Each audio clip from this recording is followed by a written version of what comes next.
સદગુરુ મહારાજની જય. સત્ય સનાતન ધર્મની જય. તત્વસાર ત્રિલોકમાં ગુરુ ગોવિંદ એક રૂપ, આદ્ય અંત મધ્ય એક છે, હરિ ગુરુ સંત સ્વરૂપ. સર્વે સંતો મહંતો ભક્તો જ્ઞાની હંસો અને જિજ્ઞાસુ આત્માઓને વંદન સાથે જય ગુરુ મહારાજ. આજે મારા જ્ઞાનગુરુ સદગુરુ મહારાજ શ્રી કરશનરામ મહારાજની એક ભજન વાણીને મતિ અનુસાર સમજવાનો પ્રયત્ન કરવો છે અને ગુરુ કૃપાથી જેટલા શબ્દો સમજાય એટલા સમજીને ગુરુચરણમાં સમર્પિત કરવા છે. ખૂબ જ સરસ અને ઊંડો આધ્યાત્મિક સંદેશ આપતું આ ભજન છે. ભજનનો સારાંશ કંઈક એવો છે કે ગુરુનું મહાત્મ્ય ઉપદેશ રૂપે નથી, અનુભવ રૂપે છે. નામની વાત ઉચ્ચાર રૂપે નથી, ઓળખ રૂપે છે. અને ઈશ્વર કોઈ દૂરની સત્તા નથી, પણ અનામી આત્મા તરીકે અહીં જ પ્રગટ છે. અને અંતે જ્ઞાન કોઈ દાવો કરવા જેવું નથી, પણ દાસ્યમાં વિલીન થયેલી પૂર્ણતા છે.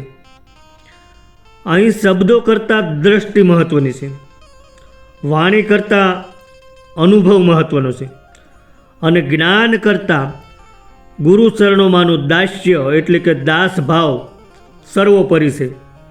આવા કંઈક ભાવ સાથેનું સુંદર રીતે ગાઈ શકાય એવું આ ભજન છે. પણ મને તો ગાતા આવડતું નથી, એટલે મારી રીતે ગાય અને મારા શબ્દો વ્યક્ત કરવાનો પ્રયત્ન કરું છું. અને એમાં જે કાંઈ ભૂલ કે ત્રુટિ રહે એ બધી મારી છે. આપ મોટું મન રાખી અને ક્ષમા કરજો.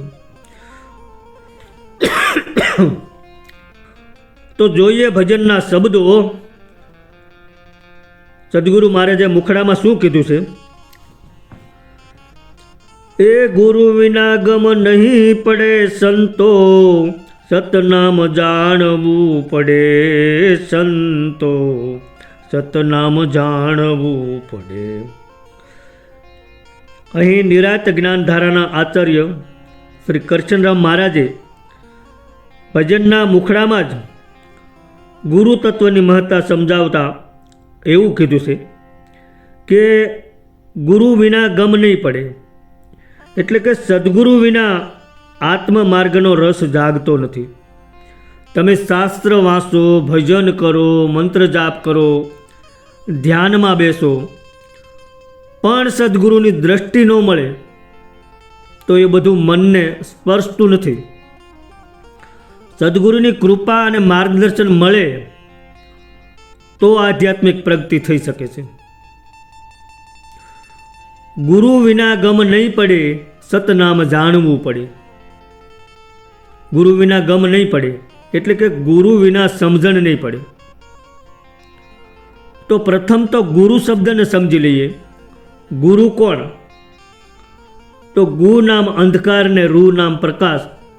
અજ્ઞાનરૂપી અંધારામાંથી જ્ઞાનરૂપી પ્રકાશમાં લઈ જનાર ગુરુ. ગુરુ તત્વ કોઈ વ્યક્તિ નથી, પરંતુ દેહધારી વ્યક્તિ મારફતે પ્રગટ થયેલી શક્તિ અને દ્રષ્ટિ છે. અને એટલે જ ભજન વાણીમાં કીધું છે કે ગુરુ દ્રષ્ટિથી જોઈ લો પ્રાણી. ગુરુ એટલે આદેશ આપનાર નહીં, પણ દ્રષ્ટિ આપનાર છે. ગુરુ દ્રષ્ટિ ફેરવે છે, બહિર્મુખ દ્રષ્ટિને અંદર તરફ વાળે છે. એટલે ગુરુ વિના અગમ વાતની ગમ ન પડે. ગુરુ અનુભવ સુધી લઈ જનાર શક્તિ છે. આગળ કીધું કે સતનામ જાણવું પડે સંતો. તો અહીં સંતો એટલે જાગૃત સાધકોની વાત કરી છે. અને સતનામ એટલે શાશ્વત નામ. એને કોઈએ નામ કીધું છે, કોઈએ સતનામ કીધું છે, દાદા મેકરણે જી નામ કીધું છે, ગંગા સતીએ વચન કીધું છે. તો આ સતનામને જાણવું પડે એમ સદગુરુ મહારાજ કહે છે. તો અહીં કોઈ બહારના 52 અક્ષર નામની વાત નહીં, પણ અનામી નામની વાત છે. જાણવું પડે તો કેવી રીતે જાણવાનું છે? તો કે બુદ્ધિથી નથી જાણવાનું, કારણ કે બુદ્ધિનો વિષય જ નથી. ગુરુ દ્રષ્ટિથી, અનુભવથી ઓળખવું પડે છે. સતનામ એટલે આત્માની સ્વાભાવિક નામરૂપ સત્તા, એને જાણવાની વાત છે. જે સમગ્ર સૃષ્ટિની સંચાલક, ધારક અને નિભાવક શક્તિ, એને નામ કીધું છે. અને આ નામને જાણવાની વાત આ ભજનમાં કરી છે. હવે આગળની કડીમાં શું કીધું છે? હે ઈશ્વર અનામી આત્મા છે, જાણો તો ખબર પડે. ઈશ્વર અનામી આત્મા છે, જાણો તો ખબર પડે. જાણ્યા વગરનું જોર ન કરશો, નહીં તો ભોગવવું પડે. સંતો સતનામ જાણવું પડે. હવે ઈશ્વર એટલે કોઈ દૂર બેઠેલો દેવ નથી, કોઈ આકારવાળો ભગવાન નહીં, કોઈ નામરૂપ ગુણમાં બંધાયેલો દેવ નથી. ઈશ્વર કોઈ પ્રાપ્ત કરવાની વસ્તુ નથી. કે તો શું છે? તો ઈશ્વર અનામી આત્મા છે. એને જાણો તો ખબર પડે. એને એકને જાણો ને તો બધું જણાઈ જાય. અને અનામી એટલે નામ વિનાનું, જેને કોઈ નામ નથી. ઈશ્વર એટલે અનામી આત્મા, જે નામથી પકડાય નહીં, વિચારથી સમજાય નહીં, પરંતુ અનુભવથી પ્રગટે. અને આત્મા એટલે ચેતન સત્તા. ઈશ્વર અને આત્મા અલગ નથી. જેને તમે શોધો છો એ જ તમે છો, પણ અવિદ્યાના અજ્ઞાનના પડદાને કારણે ઓળખાતા નથી. જો એ પડદાને હટાવીને જાણવાની વાત કરી છે, પણ સાથે સાથે ચેતવણી પણ આપી છે. શું કીધું છે? કે જાણ્યા વગરનું જોર ન કરશો, નહીં તો ભોગવવું પડે. હવે જાણવું એટલે માનવું નહીં, સાંભળેલું યાદ રાખવું નહીં, વાંચેલું બોલવું નહીં, પણ ભીતરમાં પ્રગટેલ સ્વરૂપ જ્ઞાન.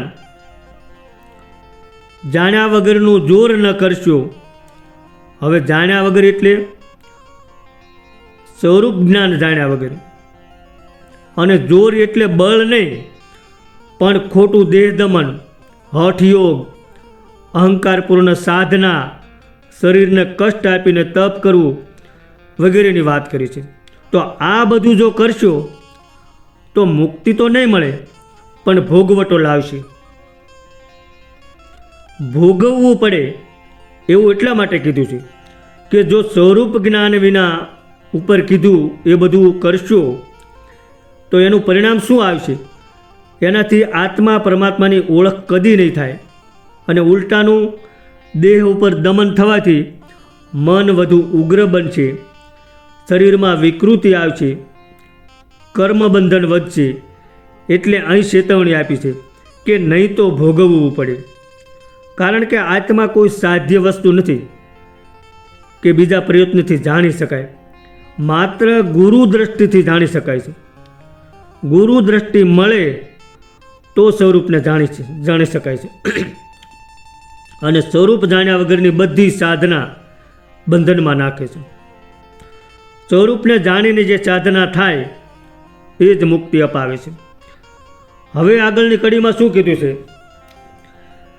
એ જી નામ પોતાનું જાણ્યા પછી બોલે તેની ખબર પડે.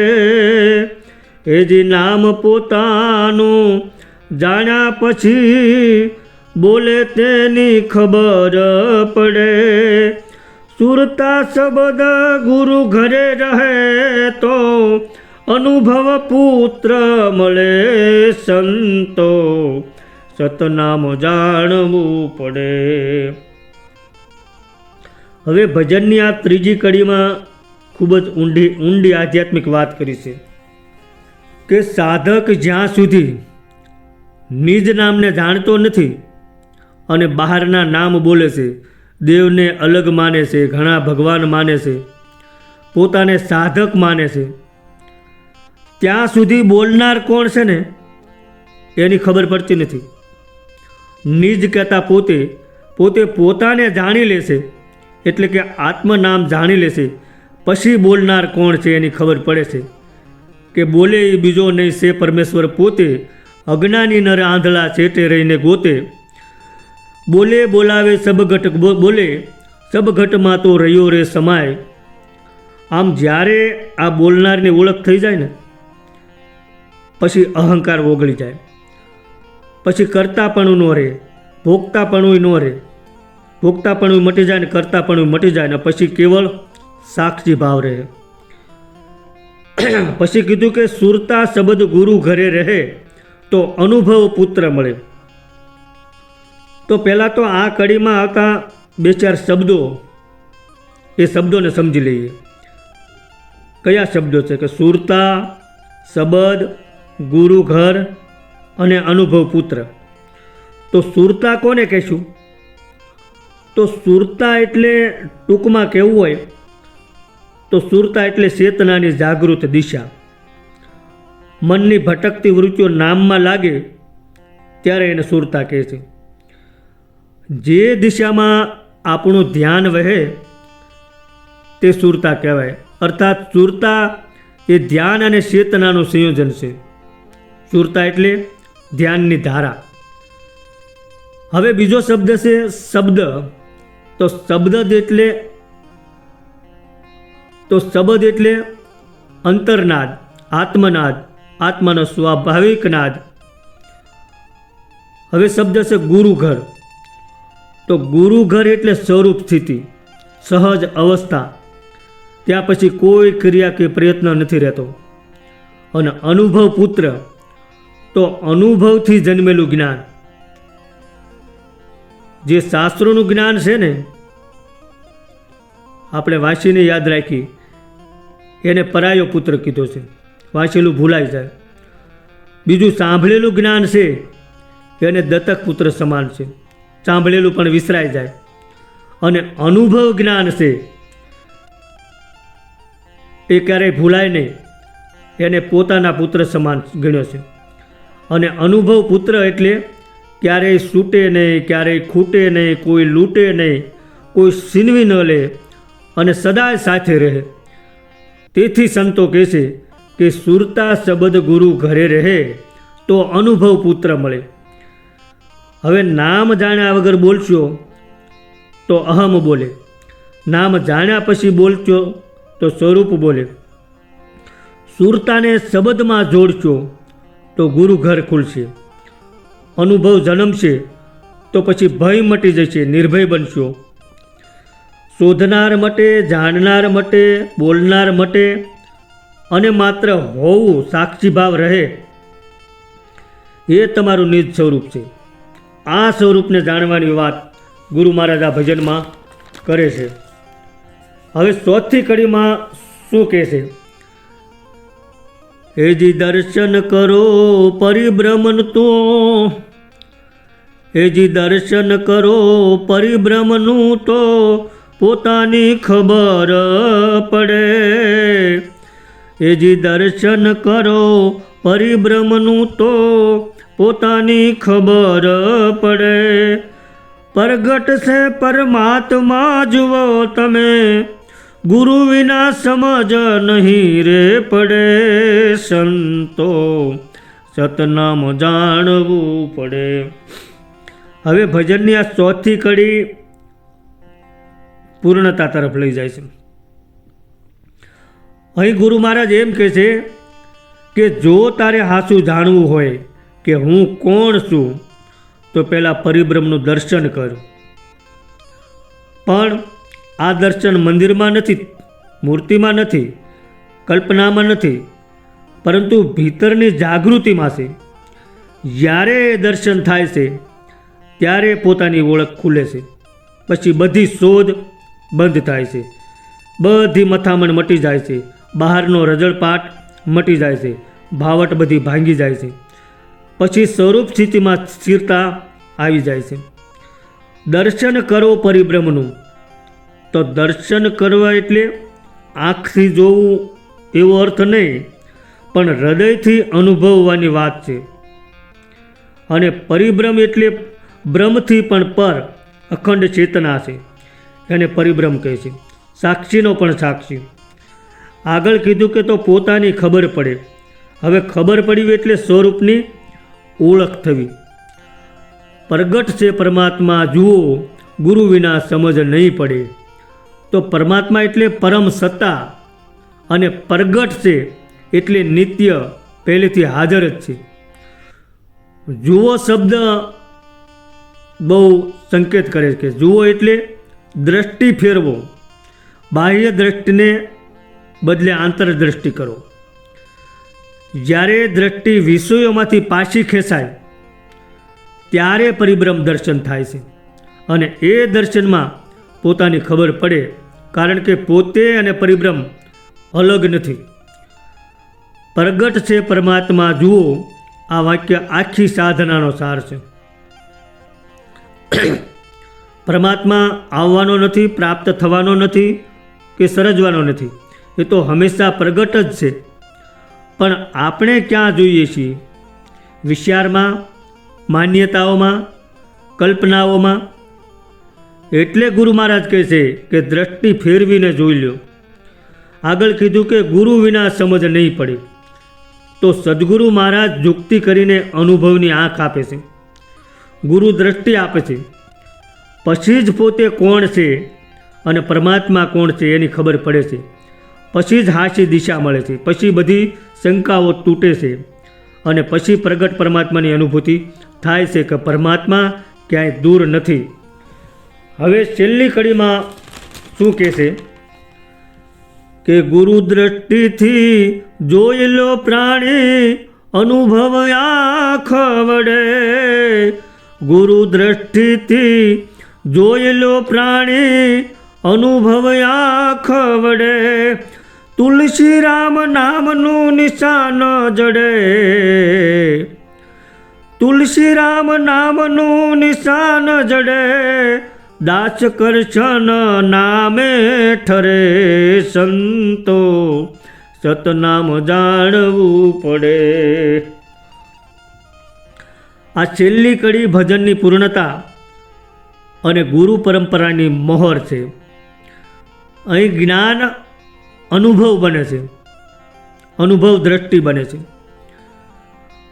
હવે અહીં કરશનરામ મહારાજ સહજતાથી કહેશે કે જ્યારે સાધક ગુરુએ આપેલી આત્મદ્રષ્ટિથી પોતે પોતાને જોવે છે ને, બાહ્ય આંખથી નહીં પણ જ્ઞાન શક્તિથી જોવે છે, ત્યારે સ્વરૂપની ઓળખ થાય છે, ત્યારે સતનામ જાણી શકાય છે. સાધક જ્યારે ગુરુ દ્રષ્ટિથી પોતાને જોતો થાય છે ત્યારે તે દેહ તરીકે નથી જોતો, મન તરીકે નથી જોતો, પદ પ્રતિષ્ઠા કે નામનાની ઓળખ તરીકે નથી જોતો, પરંતુ અનુભવની આંખથી સ્વરૂપને ઓળખે છે. અને ગુરુએ આપેલું નામ, ગુરુએ આપેલું નિશાન, ગુરુએ આપેલી દ્રષ્ટિ બધું એક સાથે પ્રગટ સ્વરૂપે સમજાય છે. અને એથી કહે છે કે તુલસી રામ નામનું નિશાન જડે. અહીં નિશાન એટલે ગુરુએ બતાવેલે સત્ય વસન, જે માર્ગમાં ક્યારેય ભૂલવા ન દે, ભટકવા ન દે. છેલ્લે ભજન કરતા સદગુરુ મહારાજ શ્રી કરશનરામ મહારાજ એમ કહે છે કે દાસ કરશન નામે ઠરે. તો અહીં ગુરુ ચરણમાં દાસ ભાવ વ્યક્ત કર્યો છે કે હું કોઈ જ્ઞાની નથી, હું કોઈ મહાન નથી, હું કોઈ સિદ્ધ પુરુષ નથી. હું તો માત્ર મારા સદગુરુનો દાસ છું. અને સદગુરુએ આપેલા નામમાં મને ઠરવાનું ઠેકાણું મળી ગયું છે. સદગુરુના ચરણમાં દાસભાવ રહે એ જ જ્ઞાનની પૂર્ણતા છે. આમ ભજનમાં ગુરુ નામ, અનુભવ, ગુરુ દ્રષ્ટિ અને દાસ્ય. આ આધ્યાત્મિક યાત્રાના પગથિયા સમાન 5 શબ્દોને સહજ અને સરળ રીતે વિસ્તારપૂર્વક આપણને આ ભજનમાં સમજાવી દીધા છે. સદગુરુ મહારાજની જય.